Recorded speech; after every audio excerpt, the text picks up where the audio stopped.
వరిష్ఠి pension బీమా యోజన పథకంని ఎవరు నిర్వహిస్తున్నారు?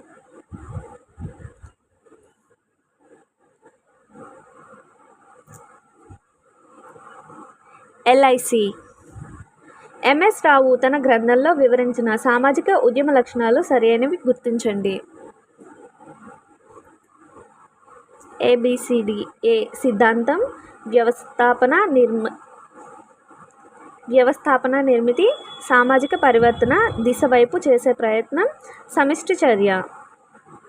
నెక్స్ట్, జాత్ర భగత్ స్థాపించిన మతం, జనా భగత్ బోధించిన అంశాలను గుర్తించండి. ఏబిసిడి అంటండి. ఏ మానవుల మధ్య సమానత్వం, స్వపరిపాలన, కౌలు కట్టకపోవడం, రాచరికాల రద్దు.